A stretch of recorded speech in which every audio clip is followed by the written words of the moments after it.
జై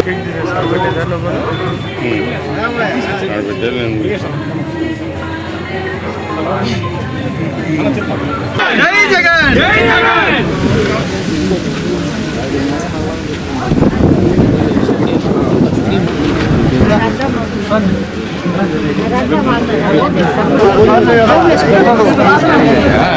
వెనక జరగండి వచ్చి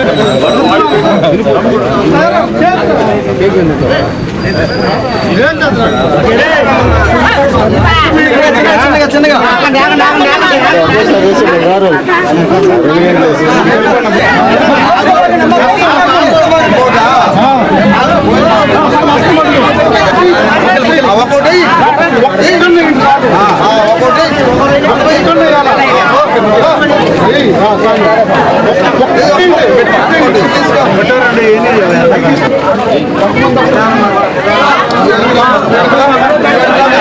ఈ పవిత్రమైన రోజున సామాజిక న్యాయానికి సమానత్వానికి ప్రతీకైనటువంటి రాజ్యాంగ నిర్మాత డాక్టర్ బిఆర్ అంబేద్కర్ గారి కాంస్య విగ్రహానికి నివాళులర్పిస్తూ అంబేద్కర్ గారి ఆశయాలను ఆలోచనలను ముందుకు తీసుకెళ్లినటువంటి దివంగత నేత ప్రజానాయకుడు శ్రీ వైఎస్ రాజశేఖర రెడ్డి గారి జయంతిని పురస్కరించుకొని నెల్లూరు నగరంలో ఉన్నటువంటి 13వ డివిజన్లో అంబేద్కర్ గారి కాంస్య విగ్రహం దగ్గర రాజశేఖర రెడ్డి గారి చిత్రపటానికి పూలమాలలు వేసి కేక్ కటింగ్ చేసి వందల మందికి ఈరోజు అన్నదాన కార్యక్రమం జరుపుకోవడం అనేది కూడా చాలా గర్వంగా భావిస్తూ ఉన్నాం. రాజశేఖర రెడ్డి గారి గురించి మాట్లాడాల్సి వస్తే కార్యకర్తలను నాయకులను ప్రజాప్రతినిధులుగాను తీర్చిదిద్ది ఈ రాష్ట్రానికి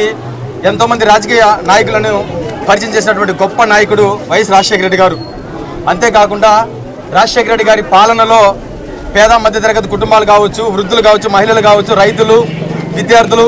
ఇలా అన్ని వర్గాల ప్రజలకు చేరువయ్యి రాజశేఖర రెడ్డి గారు భౌతికంగా మన మధ్య లేకపోవచ్చు కానీ ఆయన చేసినటువంటి సంక్షేమ పరిపాలన కావచ్చు,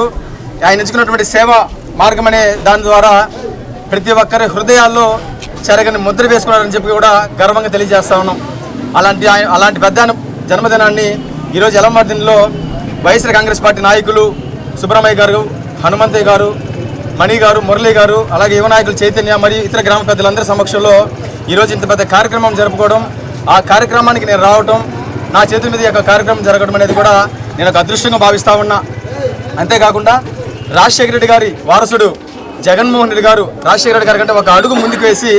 ప్రజాపాలననే ప్రజలకు దగ్గర తీసుకొచ్చినటువంటి గొప్ప నాయకుడు జగన్మోహన్ రెడ్డి గారు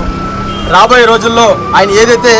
చరిత్రతో కూడినటువంటి వ్యవస్థలను స్థాపించి ప్రజా పరిపాలనను ప్రజల ముందుగా తీసుకొచ్చి సులభతరం చేశాడో ఆ ప్రజా పరిపాలన మళ్ళీ తీసుకొచ్చినకు మహిళలకి ప్రతి ఒక్కరికి కూడా ప్రజా సంక్షేమ పరిపాలనని మళ్ళీ సవ్యంగా అందించడానికి మేమందరం కూడా వైఎస్ఆర్ కాంగ్రెస్ పార్టీ కుటుంబ సభ్యులాగా అందరం కూడా సమిష్టి కృషితో మళ్ళీ జగన్మోహన్ రెడ్డి ముఖ్యమంత్రి చేసుకున్న దాకా మేమందరం సమిష్టి కృషితో ముందుకు సాగిపోతామని ఈ యొక్క కార్యక్రమానికి ఇక్కడికి విచ్చేసినటువంటి వైఎస్ఆర్ కాంగ్రెస్ పార్టీ నాయకులు, కార్యకర్తలకు, మరీ ముఖ్యంగా మహిళలకు ప్రతి ఒక్కరికి పేరు పేరున ధన్యవాదాలు తెలియజేసుకుంటూ నాకు ఈ అవకాశం ఇచ్చిన పెద్దలకు కూడా నేను ధన్యవాదాలు తెలియజేసుకుంటూ సెలవు తీసుకుంటా ఉన్నా. జై భీమ్.